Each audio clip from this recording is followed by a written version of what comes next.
بونجور. النهارده قررت اعمل فيديو مراجعه للبي 1 لكل حد هيخش امتحان الدال بي 1 فيقعد معانا في الفيديو اكونديسيون كو شرط انه يكون خلص المستوى بي 1 وبيستعد انه يخش الامتحان. لو ما خلصتوش المستوى فالفيديو هيكون حلو كمان بالنسبه لكم عشان تتعرفوا على الحاجات اللي لازم تكونوا عارفينها قبل ما تبتدوا امتحان البي 1 ونبتدي مع بعض. Alors, vous préparez le B1 et vous pensez connaître uniquement la grammaire vous suffit. Je suis navrée de vous dire que ce n'est pas vrai, puisque à ce moment-là, vous devez vous arrêter et réfléchir, on est à quel niveau exactement.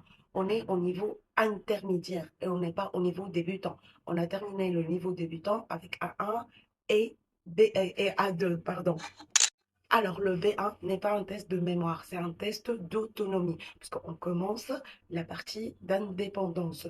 Le jury ne cherche absolument pas à savoir si vous avez appris vos tableaux de grammaire, vos tableaux de conjugaison correctement. Il veut voir si vous savez construire une pensée complexe sans vous effondrer. Aujourd'hui, on va disséquer le préférentiel officiel et je vais vous montrer où sont les points faciles, mais surtout où se cachent les pièges qui font couler 80% des candidats, malheureusement.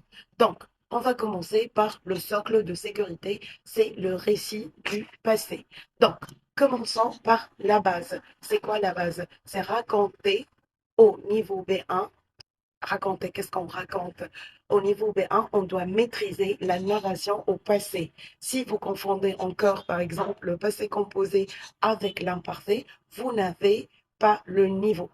Donc, le passé composé est votre outil pour les actions précises et achevées terminées dans le passé. L'imparfait sert à poser le décor, la description, les habitudes ou une situation en cours. On a aussi le plus que parfait. C'est votre arme secrète pour montrer l'antériorité, c'est-à-dire deux actions au passé, une se passe avant l'autre. C'est ça le plus que parfait et je ferai des vidéos dédiées à chaque temps de passé.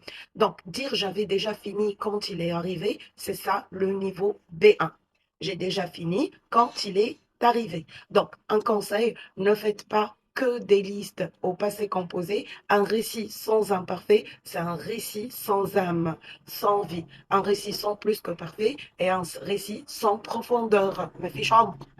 Donc, deuxième partie, la zone de danger. Et ici, donc, je ne sais pas si tout le monde le connaisse, mais le discours rapporté. Donc, faites très attention par rapport au discours rapporté.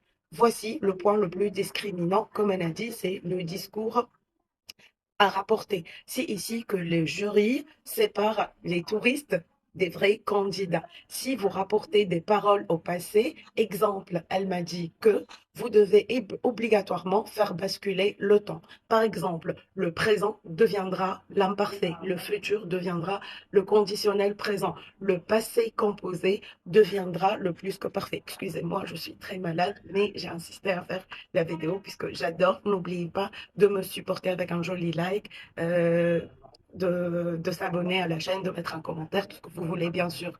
Donc, comme je viens de dire, n'oubliez jamais les marqueurs de temps. Par exemple, demain vient le lendemain pour le discours rapporté. Si vous ratez ça, vous envoyez un signal clair, très clair au genre de la lumière. Donc, je suis face fenêtre, il y a du bruit, excusez-moi. On commence. Donc, qu'est-ce qu'on a dit? On a dit que vous envoyez un signal clair au correcteur que je ne maîtrise pas la logique de la langue. Après, troisième point, donc c'est la subjectivité. C'est quoi la subjectivité? C'est l'utilisation de notre subjonctif et conditionnel. Donc le B1, c'est le niveau où vous commencez à exprimer votre point de vue, votre opinion et vous argumentez et exprimer vos doutes aussi. Pour ça, vous avez besoin de deux modes, le subjonctif et le conditionnel. Le subjonctif, ne l'utilisez pas par hasard, bien sûr. Il est obligatoire après des verbes de volonté, de sentiment, de souhait, ou bien après les formules il faut que, c'est bien que, c'est le mode du possible et de l'obligation. N'oubliez pas à l'utiliser. On passe par la suite au conditionnel. Pourquoi utiliser le conditionnel? C'est votre outil pour la politesse. Par exemple, je voudrais, mais aussi, il ne faut pas oublier quand on l'utilise pour l'hypothèse réalisable. Je dis bien hypothèse réalisable. Si je travaillais plus, je réussirais. Donc, une hypothèse réalisable. Si je travaillais plus, je réussirais. Bien sûr, un conseil, apprenez vos verbes irréguliers, être, avoir, faire, pouvoir, savoir, vouloir, au conditionnel comme au subjonctif. Si vous bagayez sur la conjonction de savoir au subjonctif, votre argumentation, malheureusement, va perdre toute sa crédibilité. Quatrième point à connaître avant de réviser le DELF B1, c'est les articulateurs ou les connecteurs logiques et les pronoms. Donc, qu'est-ce qu'on va parler ici? Toujours, je parle de ça. Pour moi, les connecteurs logiques, c'est le noyau de DELF B1, B2, voire C1, C2 aussi. Donc, pour lier tout ça, vous avez besoin de connecteurs. Ne parlez pas par des phrases isolées. Comme ça, vous n'êtes pas niveau A1 ni niveau A2. Vous êtes niveau B1. Donc, vous devez utiliser les articulations logiques de cause, comme puisque, comme, parce que, ou de conséquence, quoique, si bien que. Et il faut savoir aussi se mettre sur les pronoms relatifs. Que, donc, ou, pour fusionner vos idées, empêcher la répétition. Au lieu de faire deux phrases simples, courtes, qu'est-ce qu'on fait? Faites-en une complexe. Donc, ce que le jury cherche, c'est ça. Il veut voir ça dans vos récits. En conclusion, pour résumer, le plan d'action est simple, mais exigeant. Cessez de faire des erreurs d'accord sur le participe passé. Donc, faites beaucoup d'exercices sur ce plan. Automatisez la concordance des temps dans le discours rapporté.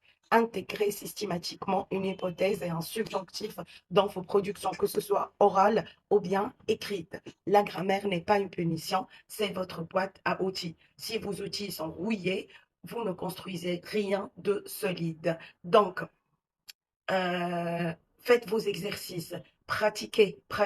Faites les exercices sur Radio France, RFI, Français Facile, sur TV5, Monte, apprendre le français.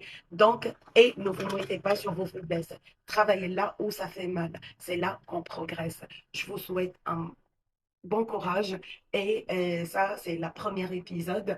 On va les détailler comme si vous prenez un cours gratuitement de révision. Je vais les réviser point par point, les points essentiels, et vous donner des explications, que ce soit sur l'imparfait, le plus que parfait, le conditionnel, le subjonctif, tout ce que vous souhaitez. J'attends de vous une seule chose, c'est de nous supporter à chaque fois et de nous mettre un joli cœur ou bien un joli pouce en l'air, et bien sûr de s'abonner sur notre chaîne là où vous nous voyez, YouTube, TikTok ou Facebook. À la prochaine.